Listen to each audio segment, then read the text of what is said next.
창세기 43장. 그 땅에 기근이 심해졌습니다. 이집트에서 가져온 곡식을 다 먹고 나자 아버지가 그들에게 말했습니다. 다시 가서 우리를 위해 양식을 좀 더 사오라. 유다가 아버지에게 말했습니다. 그 사람이 저희에게 단호하게 말하기를 만약 너희 동생이 너희와 함께 오지 않으면 너희가 다시는 내 얼굴을 보지 못할 것이다 라고 했습니다. 아버지께서 만약 막내를 저희와 함께 보내신다면 저희가 내려가서 아버지를 위해 양식을 사오겠습니다. 그러나 베냐민을 보내지 않으시겠다면 저희도 내려가지 않겠습니다. 그 사람이 저희에게 너희 동생이 함께 오지 않으면 너희가 다시는 내 얼굴을 보지 못할 것이다 라고 했기 때문입니다. 이스라엘이 물었습니다. 왜 그 사람에게 동생이 있다는 말을 해서 나를 곤란하게 만드느냐? 그들이 대답했습니다. 그 사람이 우리와 우리 가족 사항을 자세히 물어봤습니다. 그가 너희 아버지가 아직 살아계시냐? 너희에게 다른 형제가 있느냐? 라고 해서 우리는 그저 묻는 대로 대답했을 뿐입니다. 그가 너희 동생을 데리고 내려오라고 할 줄 우리가 어떻게 알았겠습니까? 유다가 아버지 이스라엘에게 말했습니다. 이 아이를 우리와 함께 보내십시오. 그러면 우리가 당장 가겠습니다. 그래야 우리도 아버지도 우리 자식들도 죽지 않고 살 것입니다. 제가 베냐민을 책임지겠습니다. 제게 책임을 물으십시오. 만약 제가 그를 아버지께 데려와 아버지 앞에 세우지 못한다면 제가 평생토록 아버지 앞에서 그 죄를 다 받겠습니다. 저희가 늑장을 부리지 않았다면 벌써 2번은 갔다 왔을 것입니다. 그들의 아버지 이스라엘이 그들에게 말했습니다. 꼭 그래야만 한다면 이렇게 하자. 너희 자루에 이 땅의 가장 좋은 물건들, 곧 향유 조금과 꿀 조금과 향신료와 모략과 피스타치오와 아몬드를 넣어서 그 사람에게 선물로 갖고 가라. 돈도 2배로 갖고 가서 지난번에 너희 자루 아귀에 담겨 돌아온 돈을 돌려주라. 그것은 아마 실수였을 것이다. 네 동생도 데리고 떠나 다시 그 사람에게 가라. 전능하신 하나님께서 너희로 그 사람 앞에서 긍휼을 입게 하셔서 너희의 다른 형제와 베냐민을 너희와 함께 돌아오게 하기를 바란다.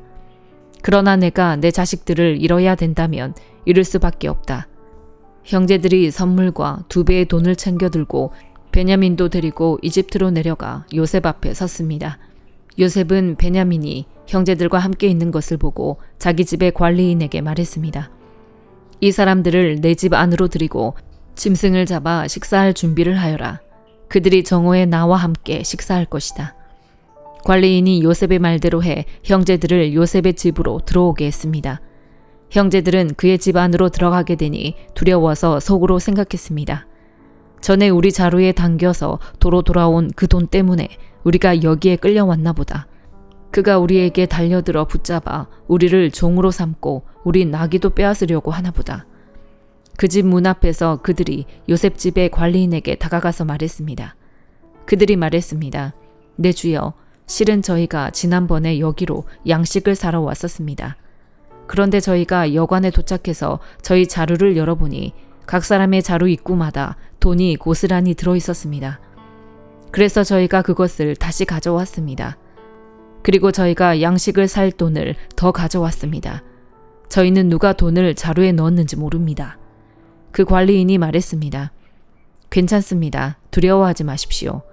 여러분의 하나님, 곧 여러분 아버지의 하나님께서 여러분들 자루에 보물을 넣어주신 것입니다. 저는 여러분의 돈을 받았습니다. 그러고 나서 그는 시므온을 그들에게 데려왔습니다.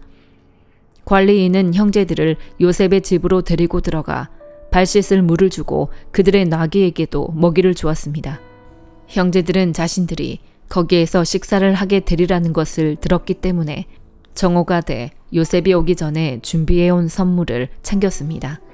요셉이 집에 오자 그들은 준비한 선물을 집 안으로 갖고 들어가 그 앞에서 땅에 엎드려 절했습니다.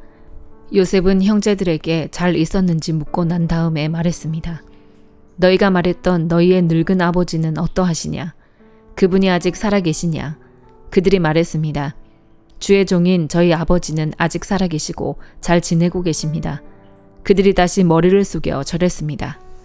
요셉이 눈을 들어 자기 어머니의 아들인 자기 동생 베냐민을 보고 이 아이가 너희가 내게 말했던 그 막내냐 하고 물어보고 다시 말했습니다.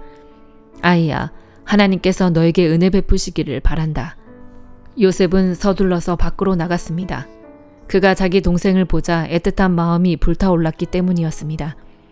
그는 울 곳을 찾아 자기 방으로 들어가 울었습니다. 그러고 나서 요셉은 얼굴을 씻고 다시 나왔습니다. 그가 마음을 진정시키면서 말했습니다. 음식을 내오너라.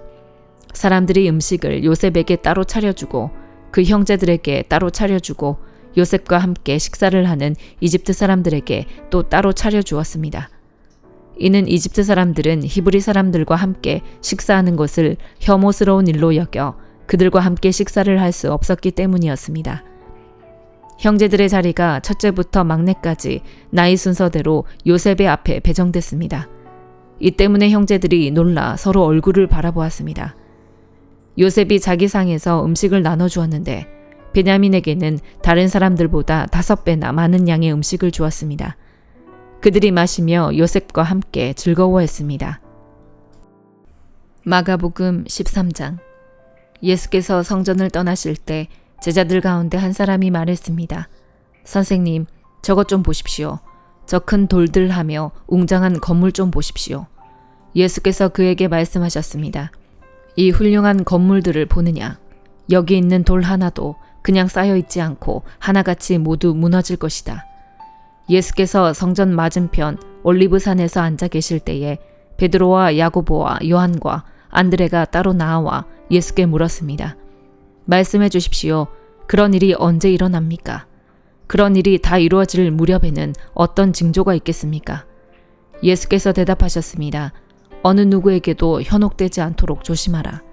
많은 사람들이 내 이름으로 와서 내가 바로 그다라고 하며 많은 사람들을 속일 것이다. 전쟁이 일어난 소식과 소문이 들려도 놀라지 말라. 그런 일은 반드시 일어나야 하지만 아직 마지막은 아니다. 민족과 민족이 서로 대항해 일어나고 나라와 나라가 서로 대항해 일어날 것이다. 곳곳에서 지진이 일어나고 기근이 들 것이다. 그러나 이런 일은 해산하는 고통의 시작일 뿐이다. 너희는 정신을 바짝 차려야 한다. 너희는 법정에 넘겨지고 회당에서 매질당할 것이다. 그리고 나로 인해 왕과 총독들 앞에 서서 그들에게 증언하게 될 것이다. 먼저 복음이 세상 모든 민족에게 전해져야 한다. 너희가 붙잡혀 가서 재판을 받게 될 때에 무슨 말을 할지 미리 걱정하지 말라. 때에 맞게 너희에게 주시는 말만 하면 된다. 말하는 분은 너희가 아니라 성령이시다. 형제가 형제를, 아버지가 자식을 배신해 죽게 내어줄 것이다. 자식들이 부모를 배역해 죽게 만들 것이다. 모든 사람들이 나로 인해 너희를 미워할 것이다. 그러나 끝까지 견디는 사람은 구원받을 것이다. 멸망하게 하는 가증한 것이 있어서는 안 될 곳에 서 있는 것을 보면 잃는 사람은 깨달아라. 유대에 있는 사람들은 산으로 도망가라. 자기 집 지붕 위에 있는 사람은 거기서 내려오지 말고 물건을 가지러 집 안으로 들어가지 마라. 들에 있는 사람은 겉옷을 가지러 돌아가지 마라. 임신한 여인들이나 젖먹이는 어머니들에게는 그날들이 얼마나 끔찍할지 모른다. 이런 일이 겨울에 닥치지 않도록 기도하라. 그때가 환란의 날들이 될 것이기 때문이다. 이와 같은 환란은 태초에 하나님께서 세상을 창조하신 이후 지금까지 없었고 또 앞으로도 없을 것이다. 주께서 그날들을 줄여주시지 않았더라면 아무도 살아남지 못할 것이다. 그러나 주께서는 자신이 택하신 사람들을 위해 그날들을 줄여주셨다. 그때 누가 너희에게 보라, 여기 그리스도가 있다. 보라, 그리스도가 저기 있다라고 해도 믿지 말라. 가짜 그리스도들과 가짜 예언자들이 나타나 표적과 기사를 보이면서 가능한 한 택함받은 사람들까지도 미혹할 것이다. 그러므로 정신을 바짝 차리라. 그때가 오기 전에 이 모든 것을 너희에게 미리 일러두는 것이다. 그러나 환란이 지나가면 해가 어두워지고 달이 빛을 내지 않을 것이며 별들이 하늘에서 떨어지고 하늘의 세력들이 무너질 것이다. 그때 사람들은 인자가 큰 권능과 영광 가운데 구름을 타고 오는 것을 볼 것이다. 그때의 인자가 천사들을 보내 택함받은 사람들을 땅끝에서 하늘 끝까지 사방에서 모을 것이다. 무화과 나무를 보고 배우라. 그 가지가 연해지고 새잎이 돋으면 여름이 가까이 왔음을 안다. 이와 같이 이런 일들이 일어나는 것을 보면 그때가 바로 문 앞에 가까이 온 줄을 알라.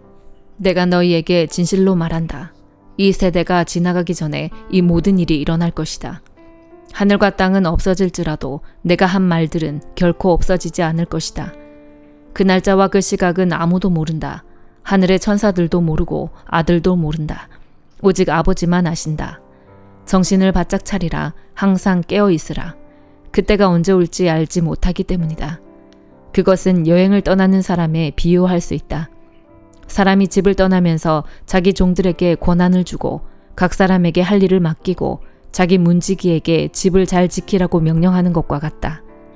그러므로 너희는 항상 깨어 있으라. 집주인이 언제 돌아올지, 곧 저녁이 될지 한밤이 될지 새벽이 될지 아침이 될지 모르기 때문이다. 그가 갑자기 돌아와 너희가 자고 있는 모습을 보게 되는 일이 없도록 하라. 내가 너희에게 하는 이 말은 모든 사람에게 하는 말이니 깨어 있으라. 욥기 9장. 그러자 욥이 대답했습니다. 그 말이 맞는 줄은 나도 물론 아네. 그러나 인생이 어떻게 하나님 앞에 의로울 수 있겠는가. 제 아무리 그분과 따져보려 해도 천에 하나도 대답할 수 없을 것이네.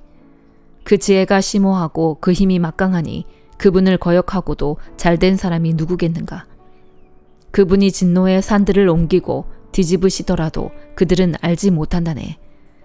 그분은 땅을 그 자리에서 흔드시고 그 기둥을 떨게 하시며 그분이 해에게 명령하시면 해가 뜨지 않으며 별빛까지도 봉인해 버리신다네. 그분은 혼자 하늘을 펴시고 바다 물결을 밟으신다네. 그분은 북두칠성과 삼성과 묘성과 비밀의 남쪽 방을 만드신 분, 알 수 없는 큰 일들을 하시는 분, 셀 수 없이 많은 기적을 보이시는 분 아닌가. 그분이 내 곁을 지나가셔도 내가 보지 못하고 그분이 내 앞을 지나가셔도 내가 깨닫지 못한다네. 이보게, 그분이 빼앗아 가시면 누가 맡겠는가? 그분께 무엇을 하십니까? 라고 누가 물을 수 있겠는가? 하나님께서 진노를 억누르지 않으시면 라합을 돕는 무리들도 그분 아래 굴복하거늘 하물며 내가 어떻게 그분께 대답할 수 있겠는가? 내가 도대체 무슨 말을 골라 그분과 논쟁하겠는가? 내가 의인이었어도 그분께 감히 대답하지 못하고 다만 내 재판자에게 간구할 뿐 아니겠나. 내가 그분을 불러 그분이 내게 응답하셨다 해도 나는 그분이 내 음성을 듣고 계시리라고 믿지 못하겠네. 그분이 폭풍으로 나를 상하게 하시고 아무 이유 없이 내게 많은 상처를 내시니 말이네. 숨 돌릴 틈도 없이 쓰라린 고통으로 나를 채우신다네. 힘으로 하자니 그분은 힘이 세시고 재판으로 하자니 누가 그를 불러내 주겠는가. 내가 아무리 나를 정당화해도 내 입이 나를 정죄할 것이요 내가 아무리 스스로 온전하다 해도 내 입이 내 죄를 증명할 것이네. 내가 온전하다 해도 내가 나 자신을 알 수가 없으니 내가 살아있다는 게 정말 싫을 뿐일세. 모든 게 다 똑같은 게야. 그러게 내가 말하지 않던가. 그분은 온전한 사람이나 악한 사람이나 마찬가지로 멸망시키신다고 말일세. 재앙이 갑자기 닥쳐 죽게 돼도 그분은 죄 없는 사람이 시험 당하는 것을 비웃으실 것이네. 이 땅이 악한 사람의 손에 떨어져도 그분은 그 땅의 재판관들의 얼굴을 가리실 것이네.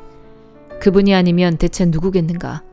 내 인생이 달리는 사람보다 빨라서 좋은 것을 보지도 못하고 날아가 버리는구나. 내 인생이 갈대배와 같이 빨리 지나가며 먹이를 보고 날아내리는 독수리와 같이 쏜살같이 지나가는구나. 내가 내 원통함을 잊어버리고 내 무거운 짐을 떨어내고 웃음을 보이리라 해도 아직도 내 모든 고난이 두렵습니다. 주께서 내가 죄 없다고 하지 않으실 줄 내가 알기 때문입니다. 내가 정녕 악한 사람이라면 왜 이처럼 헛되이 고생을 해야 합니까? 내가 눈 녹은 물로 몸을 씻고 잿물로 손을 깨끗이 씻어도 주께서 나를 시궁창에 빠뜨리실 것이니 내 옷마저도 나를 싫어할 것입니다. 그분은 나와 같은 사람이 아니시니 내가 그분께 대답할 수도 없고 서로 대면하여 시비를 가릴 수도 없구나. 우리를 중재할 누군가가 있어 우리 둘 사이에 그 손을 얹어줄 이도 없구나. 그분의 회초리가 내게서 사라지고 그분에 대한 두려움이 나를 짓누르지 않기를 바라노라. 그러면 내가 그분을 두려워하지 않고 말할 것이다. 그러나 나는 지금 그런 위치에 있지 않구나. 로마서 13장.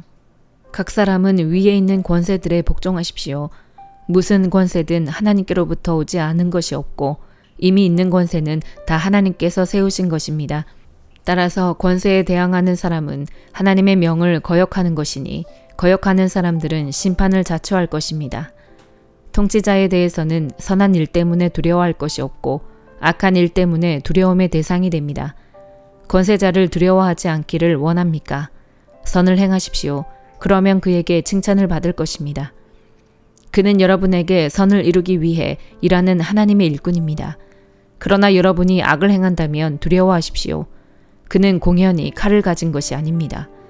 그는 하나님의 일꾼으로서 악을 행하는 사람에게 하나님의 진노를 집행하는 사람입니다. 그러므로 복종해야 할 필요가 있으니 진노 때문만이 아니라 양심을 위해서도 복종해야 할 것입니다. 여러분이 조세를 바치는 것도 바로 이 때문입니다. 그들은 하나님의 일꾼들로서 바로 이 일에 항상 힘쓰고 있습니다. 여러분은 모든 사람에게 의무를 다하십시오. 조세를 바쳐야 할 사람에게 조세를 바치고 관세를 바쳐야 할 사람에게 관세를 바치고 두려워해야 할 사람을 두려워하고 존경해야 할 사람을 존경하십시오. 서로 사랑하는 것 외에는 누구에게든지 아무 빚도 지지 마십시오. 남을 사랑하는 사람은 율법을 다 이루었습니다. 간음하지 말라, 살인하지 말라, 도둑질하지 말라, 탐내지 말라라고 하는 계명과 그 밖에 다른 계명이 있을지라도 이 모든 계명들은 네 이웃을 네 자신과 같이 사랑하라라고 하는 이 말씀 가운데 다 요약되어 있습니다. 사랑은 이웃에게 악을 행하지 않습니다. 그러므로 사랑은 율법의 완성입니다. 여러분이 이 시기를 알고 있는 것처럼 벌써 잠에서 깨어야 할 때가 됐습니다. 이제 우리의 구원이 처음 믿을 때보다 가까이 왔기 때문입니다. 밤이 깊고 낮이 가까이 왔습니다. 그러므로 어두움의 일들을 벗어버리고 빛의 갑옷을 입읍시다. 낮에 행동하듯이 단정하게 행동합시다. 방탕하거나 술 취하지 말고 음행하거나 호색하지 말며 다투거나 시기하지 말고 오직 주 예수 그리스도로 옷 입고 정욕을 채우려고 육신의 일을 애쓰지 마십시오. 아멘.